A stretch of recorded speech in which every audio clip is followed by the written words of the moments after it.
I'm one of the clinicians here, a diabetes clinician here at Monroe, and today we are going to talk about taking the risk test for diabetes. Diabetes affects 8.3% of our U.S. population, and it is the sixth leading cause of death in the United States, according to the Center for Disease Control and Prevention. Poorly controlled diabetes leads to heart disease, stroke, kidney disease, and amputations. Type 2 diabetes is rapidly becoming a common chronic disease in the United States and worldwide, and that is according to the diabetes specialist Robert von Bosberg. Okay. Some of the symptoms of diabetes can be quite common. That's one of the reasons it does get diagnosed later in life. I actually recognized some of these symptoms in my brother, and we had to talk a little bit. I'll tell you a little bit about that in a minute. Early diagnosis and treatment of type 2 diabetes significantly decreases the complications of type 2 diabetes. I want today, before we're done, you're going to hear this many times, repetition, I'm going to ask you to take the diabetes risk test. I will review the signs and symptoms of type 2 diabetes, talk about my brother being diagnosed with diabetes, and some of the management that you can do if you have diabetes. First, I want to tell you about my brother being diagnosed with diabetes. The importance of diabetes is critical. The importance of early diagnosis is critical to decreasing long-term complications of diabetes. My family has a history of type 2 diabetes. I'm a nurse and a diabetes clinician, and I noticed the signs in my brother. He was actually diagnosed when he was 45. He probably had it for an extended period of time prior to that, because most people actually have diabetes, type 2 diabetes, for 6 to 10 years prior to being diagnosed, and that's according to Current Trends in Diabetes. It's an excellent reference that we use. Most people are diagnosed with diabetes not because they think, oh, I've got diabetes, let me go to the doctor and deal with it. They're diagnosed because they go in for blurred vision, they're having numbness and tingling, they're basically going for a secondary problem.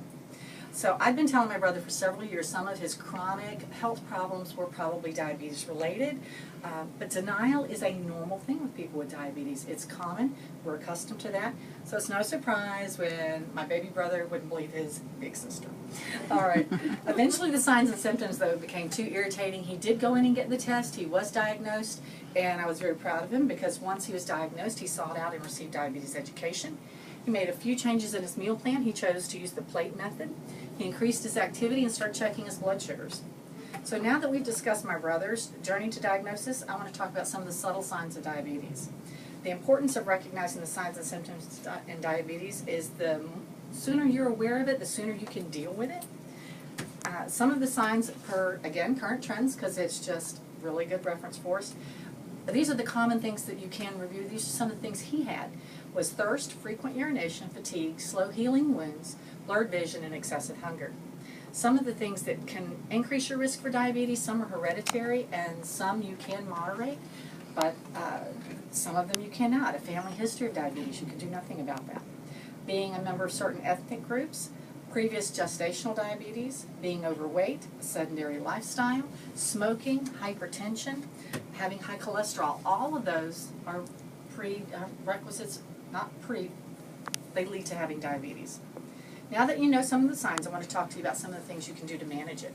The importance of early diagnosis and management cannot be emphasized enough to decrease the complications, and that's what diabetes is. Managing your diabetes is about, is preventing those long-term complications. Edward Deming, he was a statistician, and you may know him. He is very famous for helping the Ford company in the 80s do one of their turnarounds. So he has credited with the statement, what you don't know, you can't manage, and that is very true with diabetes.